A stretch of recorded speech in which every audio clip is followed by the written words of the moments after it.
Irmãos, nós estamos numa série de mensagens, a gente reiniciou semana passada ela, chamada O Evangelho, uma mensagem que transforma vidas.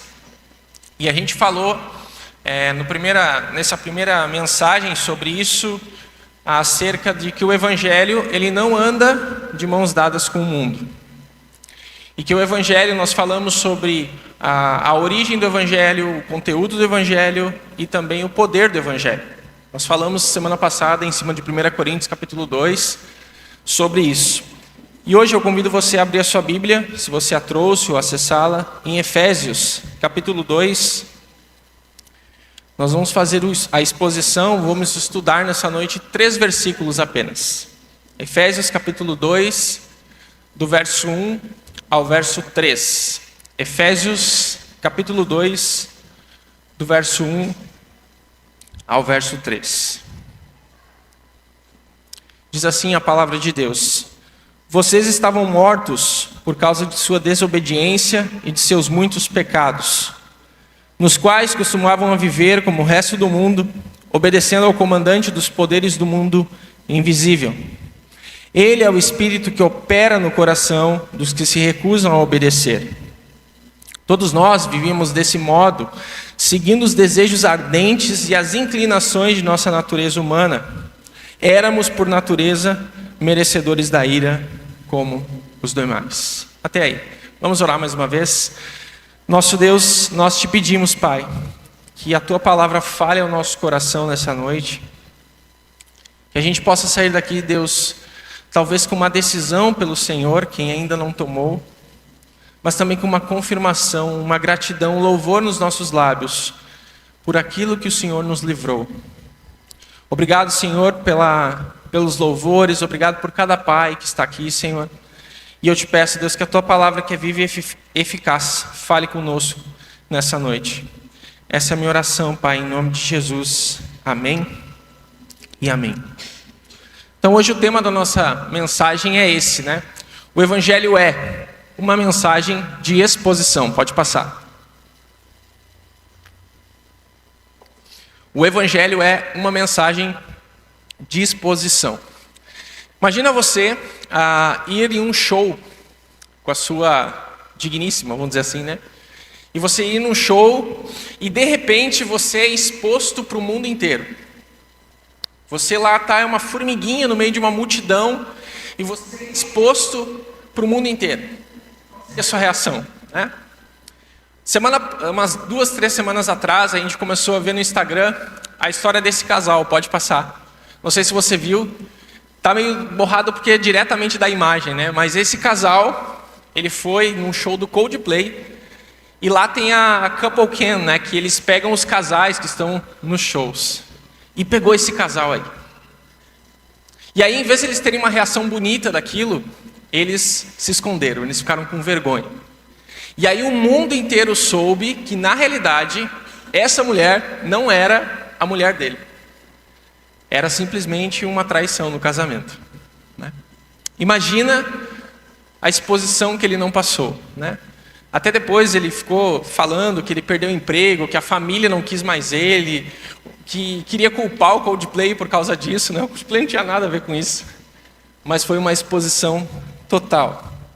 Mas o problema aqui, irmãos, desse casal e do mundo, de nós, não é a exposição pública, talvez, mas sim a exposição do coração. E aí um pastor, Tiago Mates, escreveu um post muito legal sobre isso, e ele disse que todo pecado secreto é um escândalo no céu.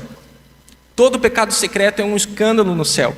E mais cedo ou mais tarde, o pecado cobra uma fatura.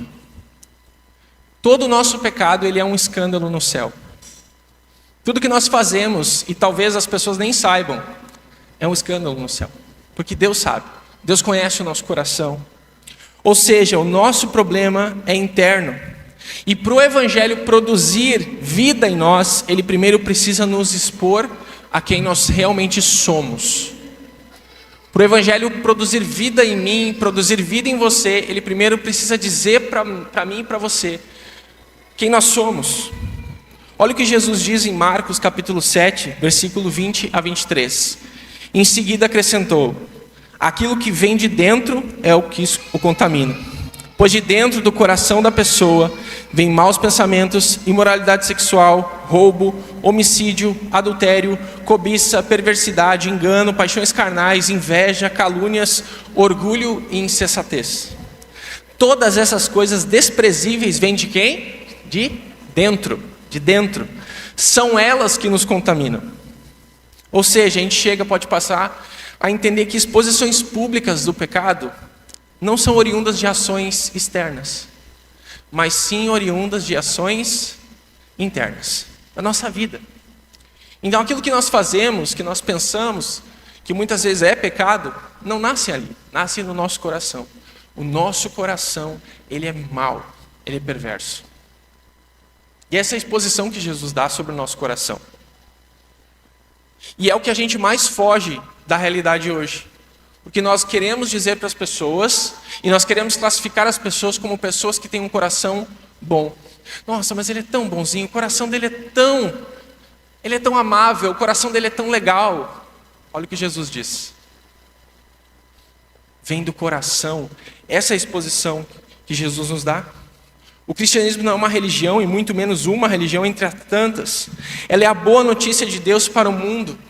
O evangelho cristão tem uma origem divina, vem de Deus, nós falamos isso semana passada, e é uma revelação humana, porque ele revela a nossa condição. Vem de Deus o evangelho, como a gente falou semana passada, é originário dele, mas ele é uma condição para nós. Ele apresenta para nós quem eu realmente sou, quem você realmente é. É isso que o evangelho faz. Então, em outras palavras, o que Jesus queria dizer nesse texto, pode passar, o que nos expõe é a maldade da condição humana. O que ela vai dizer? Em primeiro lugar, o coração humano é mau universalmente. Universal. Todos pecaram, todos são pecadores, e está em cada coração a maldade. Aquilo como Jesus diz. Depois Jesus, por esse texto, nos diz que o coração humano ele é egocêntrico. Ele tem uma revolta contra Deus e contra o seu próximo.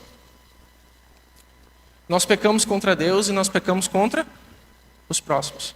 E é interessante aqui, porque quando a gente vê Deus instituindo os 10 mandamentos, o que são os 10 mandamentos? A minha relação com Deus e a minha relação com o próximo. Aí, o ser humano ele peca nisso, porque nós pecamos contra Deus e nós pecamos contra o próximo. Então, os 10 mandamentos nós somos descumpridos. Em Romanos, capítulo 1, a gente vê o quê? O homem negando a relação com Deus e pecando contra o próximo. Mas aí entra a graça de Deus. A gente começou a estudar as bem-aventuranças agora nos grupos de conexão. E o que são as bem-aventuranças? As 4 primeiras é a minha relação para com Deus. E as minhas 4 depois é a minha relação para com o próximo.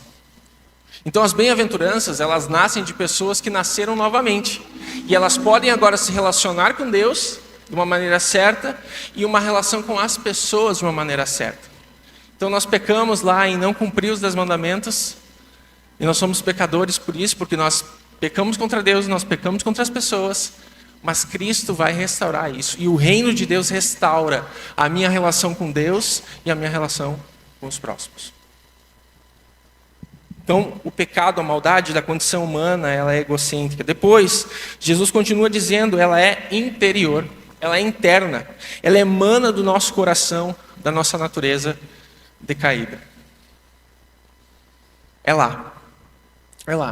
É do nosso coração que vem essas coisas. E por último, ela é contaminante. Ela nos torna impuros para com Deus e, portanto, impróprios para Deus. O que Jesus aqui, meus irmãos, menciona é que a nossa imagem, ela é uma imagem manchada, ela é uma imagem corrompida por si só. É importante notar que Jesus não somente expõe o quanto somos pecadores, mas também o que se acontece com aquele pecador que não tem redimido a sua vida, a sua alma. Ele é exposto à sua natureza pecaminosa e à sua vergonha. Mas aí a Bíblia é fantástica, porque Jesus ele não diz só para aquelas pessoas sobre a condição do coração deles. Jesus diz isso sobre a igreja. Olha só o que ele escreve em Apocalipse, capítulo 3, do 14 ao 17. Escreva esta carta ao anjo da igreja de Laodiceia. Esta é a mensagem daquele que é o Amém, a testemunha fiel e verdadeira, a origem da criação de Deus. Sei de tudo o que você faz. Você não é frio e nem quente. Desejaria que fosse um ou outro. Mas porque é como água morna, nem quente nem fria, eu o vomitarei da minha boca.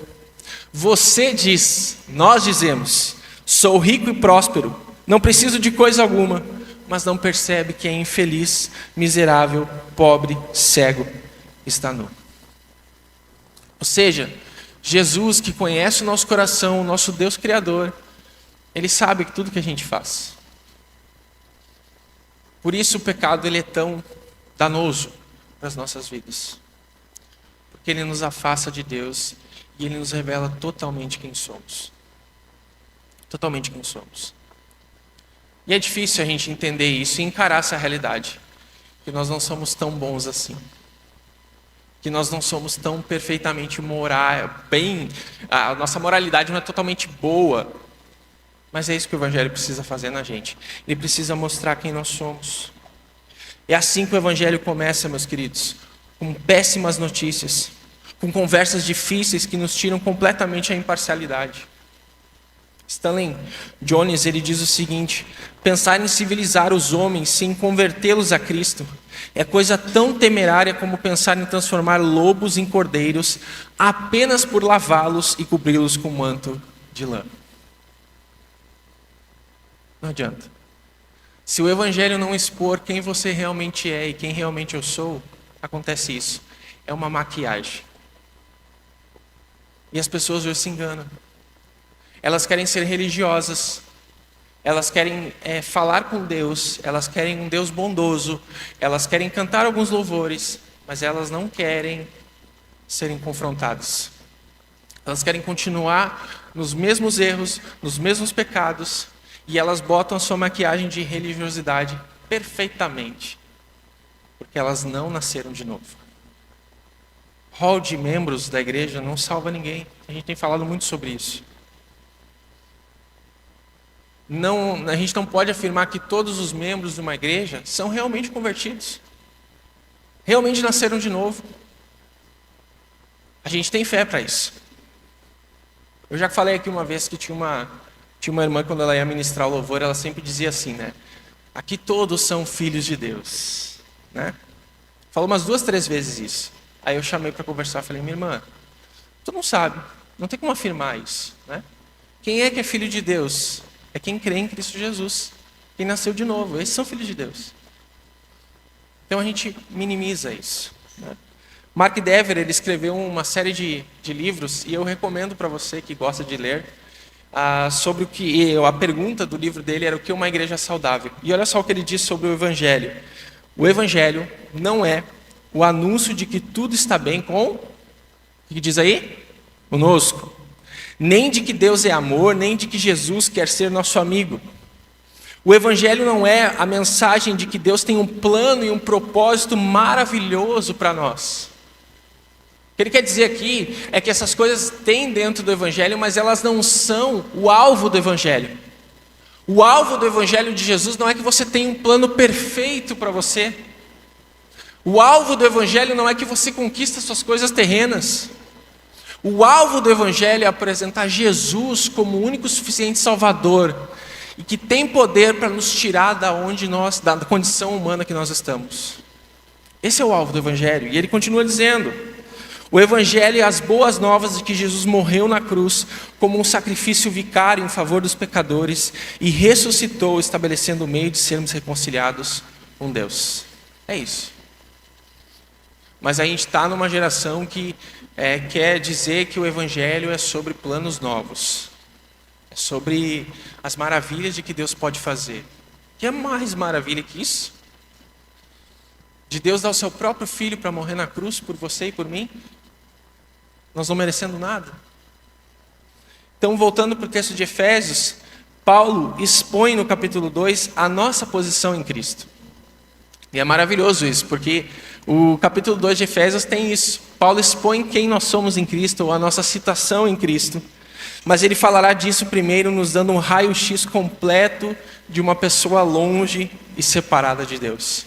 E a primeira coisa que Paulo fala nesse texto de Efésios é o seguinte, pode passar. Mesmo vivo, o que diz aí? Morto. Vocês estavam mortos. Evidente que se trata de uma morte espiritual aqui. Ou seja, essa pessoa não é capaz de entender nem de apreciar as coisas espirituais. Não possui qualquer vida espiritual e por si mesma não é capaz de fazer coisa alguma agradável a Deus. Assim como uma pessoa fisicamente morta não reage a estímulos aplicados ao corpo, também a pessoa espiritualmente morta não consegue reagir às coisas espirituais. Mas eu amo a Bíblia porque a Bíblia ela é interligada em todos os sentidos. Esse versículo aqui, ele nos lembra o seguinte, está à minha direita aqui, pode passar. A mesma cena de Gênesis capítulo 1. Se você olhar Gênesis capítulo 1, você vai ver uma cena de desolação, caos e ruínas. Como é que está a nossa sociedade hoje, meus irmãos? Não está um caos? Essa semana o que a gente mais ouviu na internet é sobre aquele vídeo que saiu, né, das crianças fazendo vídeo, TikTok e tudo mais, e tantos horrores. Paulo ali dá um retrato exatamente como estava no início, mas também dá a menção do poder divino. O Espírito Santo pairava sobre a face do abismo. Deus estava nesse caos e nessa condição. E depois ele termina dizendo a criação da nova vida. Então, esse é o primeiro retrato que Paulo dá.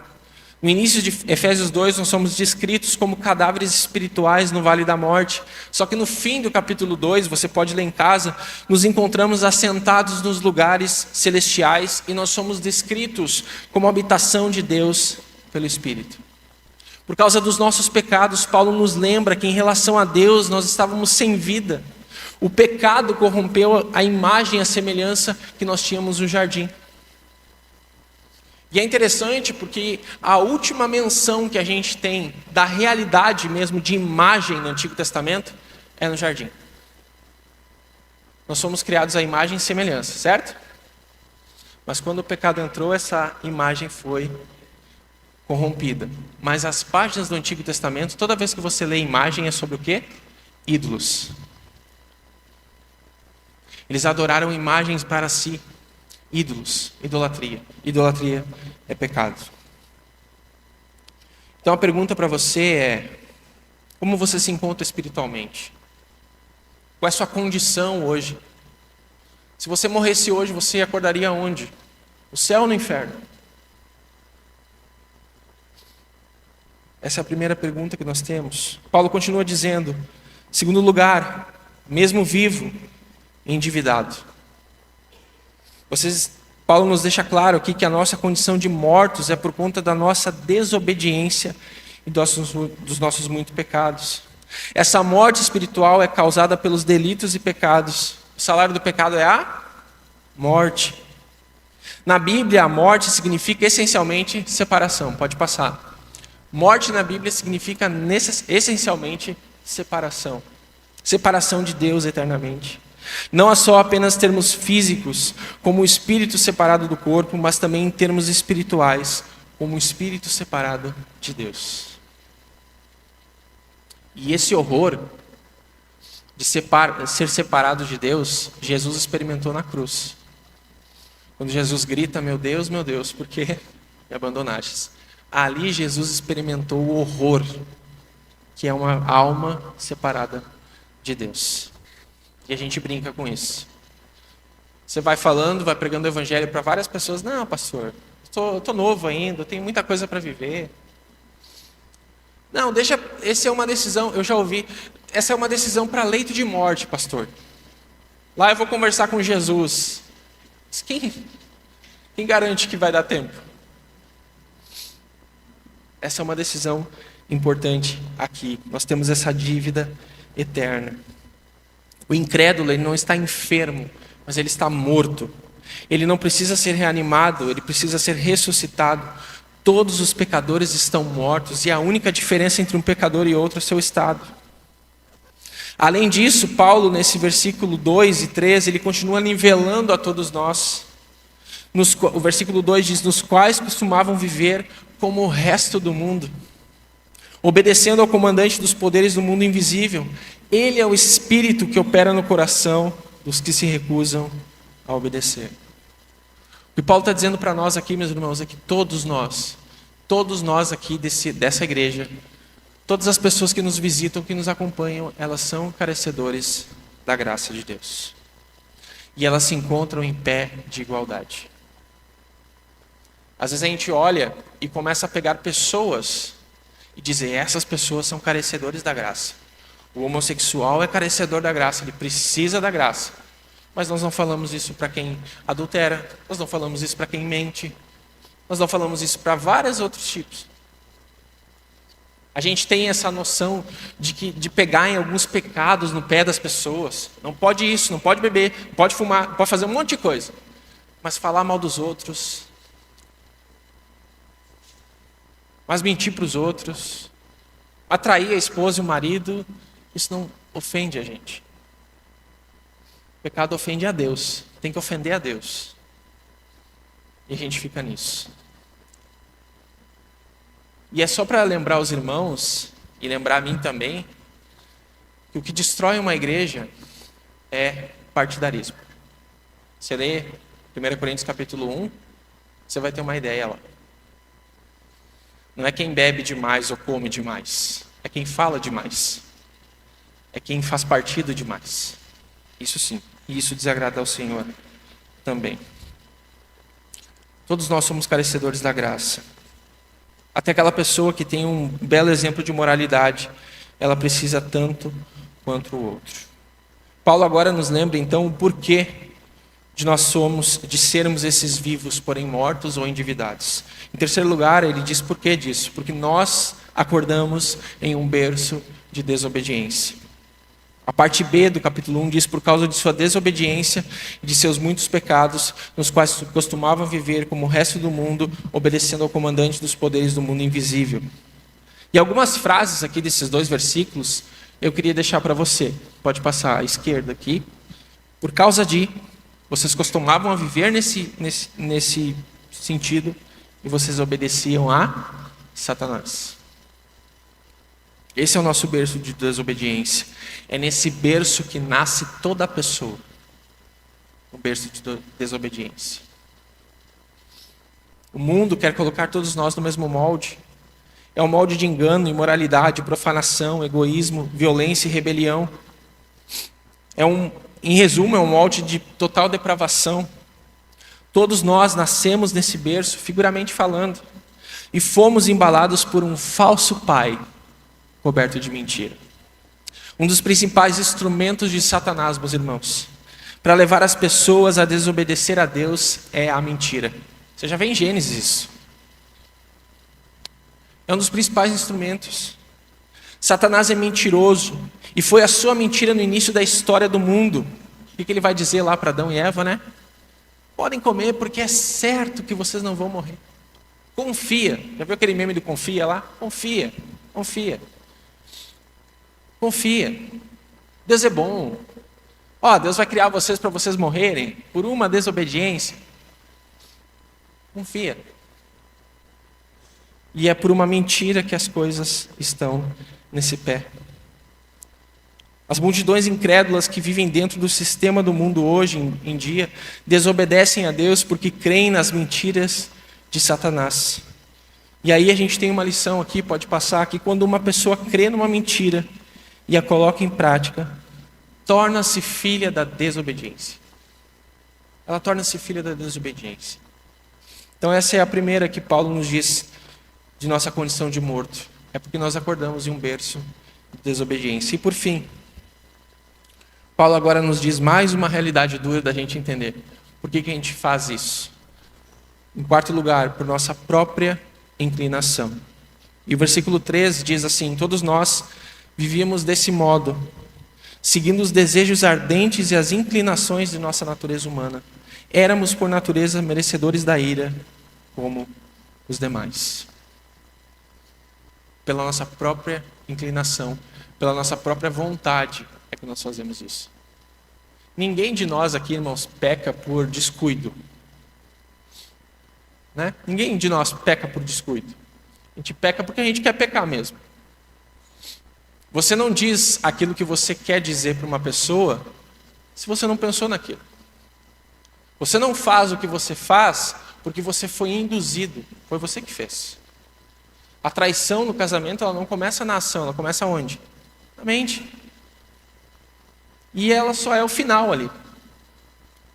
Então a nossa própria inclinação, ela é pecadora. Volta o que Jesus disse sobre o nosso coração. Nosso coração é um berço de coisas ruins. E aí Paulo aqui termina dizendo por quê, ou nos lembra dessa inclinação em duas palavras. Porque nós temos, em primeiro lugar, a natureza depravada. O pecador vive para agradar os desejos da carne e os anseios da mente. Os seus atos são pecaminosos porque seus apetites são pecaminosos. Só para entender e esclarecer, quando nós usamos aqui o adjetivo depravado para descrever um indivíduo não salvo, nós não estamos dizendo que ele faz somente o mal, ou que é incapaz de fazer qualquer bem. Não é isso. Antes, simplesmente, dizemos que é incapaz de fazer qualquer coisa para merecer a salvação ou para se adequar aos padrões elevados da santidade de Deus. Por isso que a gente defende e prega que a salvação não é pelas obras. Por mais perfeito que a pessoa possa ser na sua moralidade, não condiciona ela isso. Porque ela nasceu num berço de desobediência.